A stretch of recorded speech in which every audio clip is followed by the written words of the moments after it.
Back here on the box score and set to talk some middle school football with the DeKalb Middle School part of the football team and head coach Justin Poteete. Coach, first of all, it's good to have you with us today. And 8-0 season, undefeated, the Middle Tennessee Conference football champions for 2018. Talk about what it's been like this season for this Saint squad. Oh, it's been a blast. Coming in, I thought we'd be pretty good.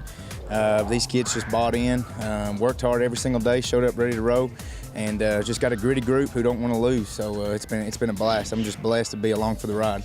One thing people might not realize about this team this year, you only had, I think you said 21 players to start the season. You ended the year with 19 players. Yeah. I mean, how was that? I mean, you're an injury or two away from really being in kind of some trouble there. Yeah, no doubt. We were one injury away from being dropping pretty good. But through the off season, we started with 38, and through that off season, through the spring, through the summer, it seemed like kids were dropping like flies. But we just stayed true to our values, stayed true to our core, and we kind of talked about, if we can keep, even if we end with 11, if we end with the right 11, they're going to be ready to roll. So it worked out great. Coach, you blew out a lot of teams over the course of the season. I think your average margin of victory was 35-12. You had a close call early in the season against Avery Trace and again in a championship game. Just talk about those games, the toughness of those games, and some of the games in the conference this year that really stand out in your mind. We started the year off with Avery Trace. I knew they were going to be pretty good. We tied with them in the spring, and I told the kids, right after that game, we're going to see this team again more than likely, and then we ended up seeing them in the playoffs. They were a great group, very athletic, very big at the skill position, and then they're going to bring some kids back next year too. So they were gritty. We just seemed to be a little bit more physical, which helped us out. Now in our conference, we've been talking since March about being at the top of the conference. We want to be where Macon's been the past few years and Baxter's been the past few years. They've always seemed to be at the top, and these kids just bought in, and when it was time to play, they were ready to roll. Outstanding. We've got some of the group, the members of the Saint squad. Let's let everybody introduce yourself to the folks at home. Andrew Vickers, Tyler Estes, John Ellis, Colby Barnes, Josh May, Ian Jones. All right, guys, I'm just going to throw a few general questions out here, and whoever wants to answer, do we have a spokesman? Does everybody want to talk? It doesn't matter? Okay. All right. Well, first of all, let's ask you about the championship game, what it was like to win a tough game over Fentress County and to win this gigantic trophy and bring it back to Smithville. Well, it was kind of awesome because I never thought we'd be there, and it was definitely a tough game.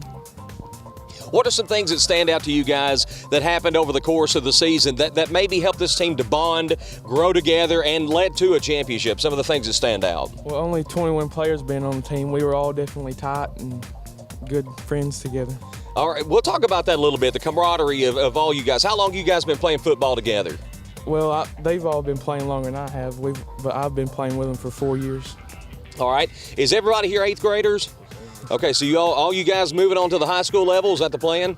Yes, sir. What about the examples you set for the younger players that will be coming back for the Saints? What examples do you think you've set for them, and what are your expectations for them as they move on as defending champions next year?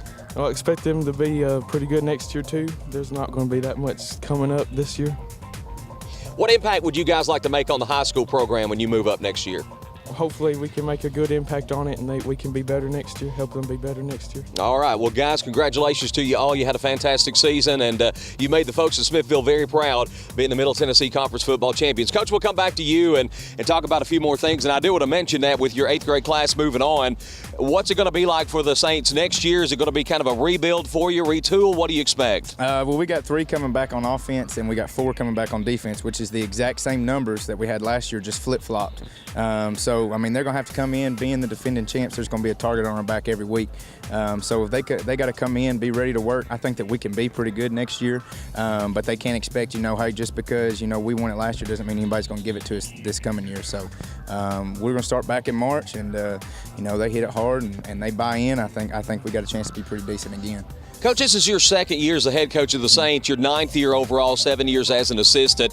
Talk about how you've grown as a coach and maybe some of the biggest differences from being an assistant to now being the head coach. Oh, it's definitely a huge difference. Being an assistant, you just worry about the games. That's it in your position group. Being a head coach, there's so much more that goes with it. The program as a whole, the numbers, absences, the account, the money in the account, doing all that, what we're getting next year, how many helmets to get, all that stuff. And it was very stressful at first. I told my brother this year, I was like, the easiest part's going to be when we actually get to go play games. So, but I mean, it's good. It's been a blessing. I feel like this is where I'm supposed to be, and it's been great. I've enjoyed every second of it.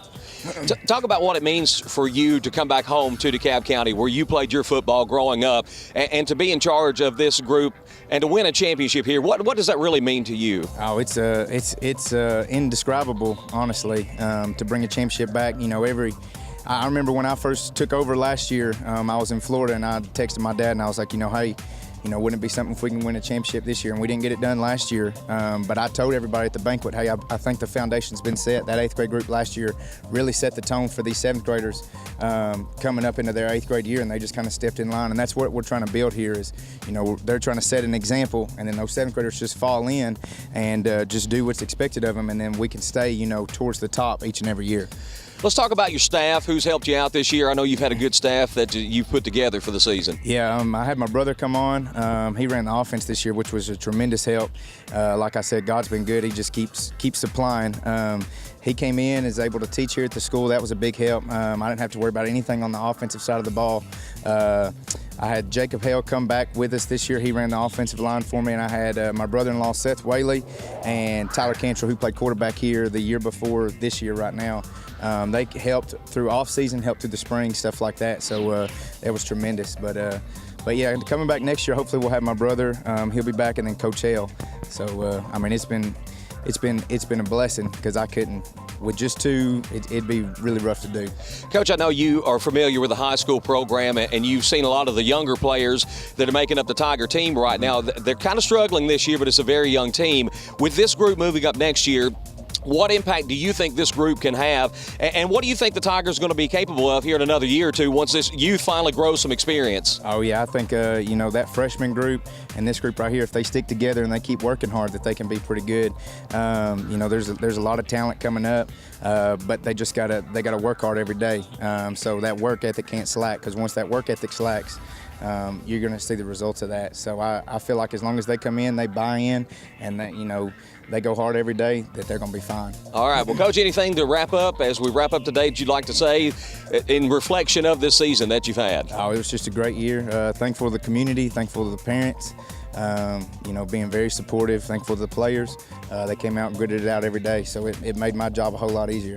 Well, Coach, congratulations to you guys. Congratulations. Great season. A lot of hard work, I know, went into the season, and you guys have made, again, the folks in Smithfield and DeKalb County very, very proud. Coach Justin Poteete and 8th grade members of the DeKalb Middle School Saints program, again, 8-0, perfect season, undefeated, and the Middle Tennessee Conference football champions for 2018. Stay tuned. When we come back, we'll talk more middle school football. Mac Petty, head coach at Gordonsville Junior High, will join us. This is the Box Score on DTC Sports.